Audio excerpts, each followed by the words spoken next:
Let's talk some college football. Our guide is out on Thursday. This gentleman is the founder, the czar, the emperor of collegefootballnews.com, where he writes, I'm going to say 5 bajillion articles a day on the subject of college football, a treasure trove of information. It's Peter Fiutak, everybody. How you doing, Pete? Gil, how you been? I've been great, man. Great to see you.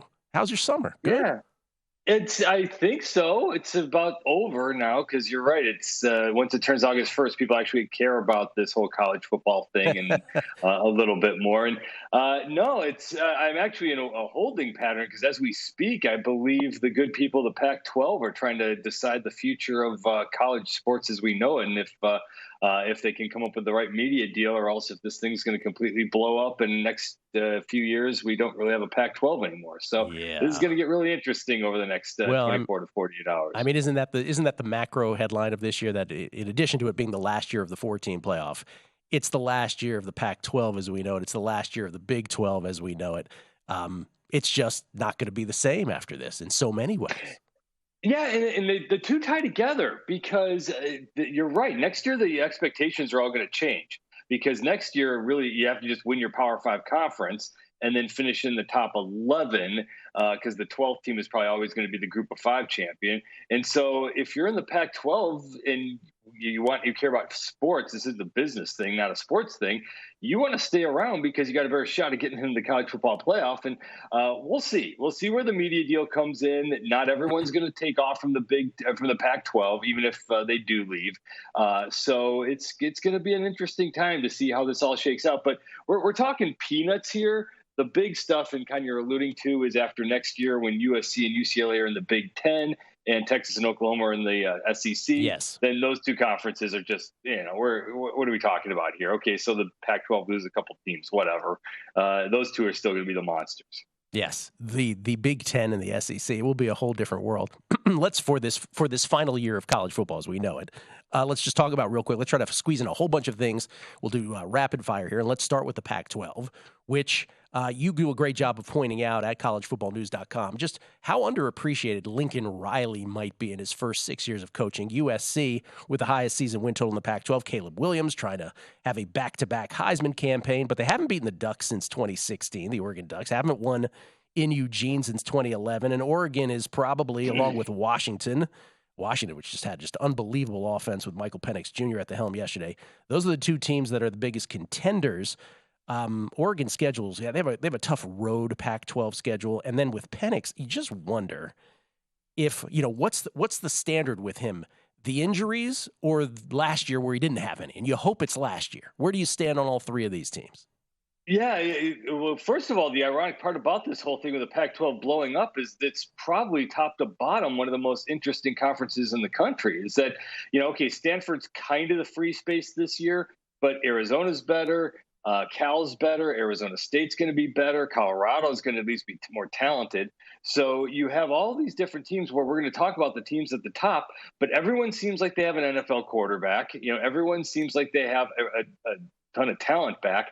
So the thing about this is yes, USC is the star of the show here, but on the wrong day, if that defense isn't working and if Caleb Williams isn't 100%, and that's a whole discussion for another day about whether or not, how long does, he going to want to, really be interested and hang around and play in this thing if he's got $250 million waiting for him like all these other quarterbacks are getting. But Penix Jr., his thing is going to be, can he stay healthy? Because if he's 100%, that Washington offense works, it rocks, and they can beat just about anybody in the Pac-12 or in the country and on the schedule. Oregon is always good. It's always going to be right there, except there's always that one date in the middle of November somewhere in Arizona where they're going to just take their eye off the ball and lose. And then we haven't even talked about the one team that's still the defending champion 2 times. Utah is probably better than it's been. As long as Cam Rising is okay and off that knee injury, they're going to be even better than they were last year. So it is a loaded Pac-12, but USC's at the top of that heap. Is Utah at 6-1 the best bet on the board to win the conference, given the number? I would think so. Why not? I mean, they've proven that they can do this before. The question is just getting to the Pac-12 championship, because as we've seen with Utah and getting to the brass tacks here, Utah is fantastic at home. they lose to top teams usually when they get away from Salt Lake City. So if they can get through some of the, if they can just own Salt Lake City and maybe win one or two key games outside of this, it's just going to be getting to the Pac-12 championship. But yeah, underappreciate Utah at your own risk, because they've proven the last 2 years that, forget all the other shiny objects. They've got the rock solid tradition they're going now. All right, let's transition to the Big 12 for a second. Obviously, this is, Kansas State, TCU, Texas Tech. They're going to have something to say about this. But when always we talk about the Big 12, we talk about Texas and Oklahoma, who are the two short shots to win this. Texas with Quinn Ewers under center, but obviously Arch Manning waiting his turn, one would say. Malik Murphy also there, probably not even their best players, right? Xavier Worthy, the wideout's probably the best player. And then Oklahoma, who was 6-7 last year under Brent Venables, who was supposed to come there and be a defensive guru, not so much. Do you think that regresses back to normalcy this year? A little bit. And, we just talked about the Pac-12 being even. Well, look at the top to bottom at the Big 12. Where's your free space? I mean, is Houston, is that your worst team in the Big 12 this year? Because Kansas is pretty good. West Virginia is all right. So you've got everybody in the Big 12 is good enough to beat anybody else on the right day. So Texas is, out of all these teams, we're talking who's going to get to the Big 12 championship, Texas is the best of the bunch. But as my line goes, Texas-wise, that's an 11-win team and a 9-win body. We know what happens with them. They've got all the talent in the world, but they're going to misfire on a game here and there. And to your point with Oklahoma, yeah, they should be better. The defense is going to be stronger.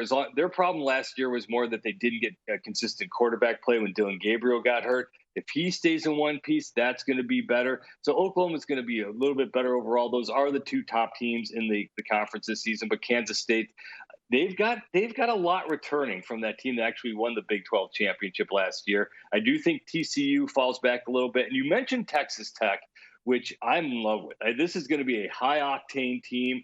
They've got a whole lot of talent there. Tyler Shugg is a kind of a fringy, hidden deep cuts pro prospect who might be that guy who rises up this year and it's like, there's your first rounder. So that offense is going to blow up. So there are a whole lot of good teams in the Big 12 this year, including the new teams that are going to come in to make it even stronger. But you're right, Texas is the one team out of that bunch that should rise above the fray. But if Utah at 6-1 is the best bet in the Pac-12, is Texas Tech, in your opinion, the best bet in the Big 12? 12-1? To win, no, because you have to get there first, and then you have to win it. So I would say probably not. I would probably say Kansas State again, as boring as that sounds, because again, they return just about everybody. They're sound on the lines. So Kansas State's a pretty good option there. And you're looking at the board right there.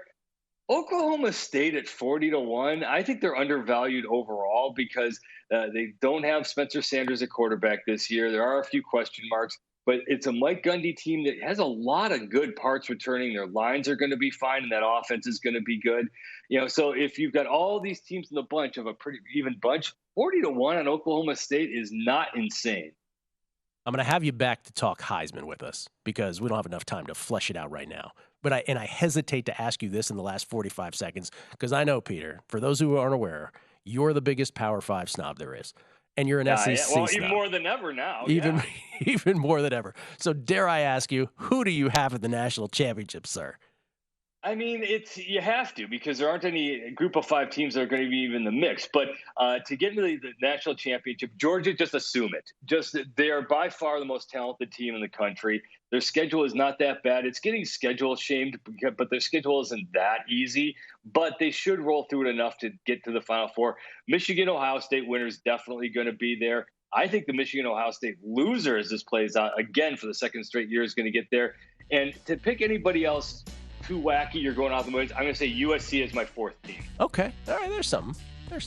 Yeah, obviously it's a Power 5 in this discussion, but you tend to go to the very, very top in this discussion, and at least you got USC in there. I like it. All right, Pete, we'll do Heisman next, okay? Next time you're on. How about that? Absolutely. Peter Fiutak, collegefootballnews.com. Check it out. You can follow him on Twitter at Pete Fiutak, Fiutak. Go to VSiN.com/subscribe to become a VSiN Pro subscriber today.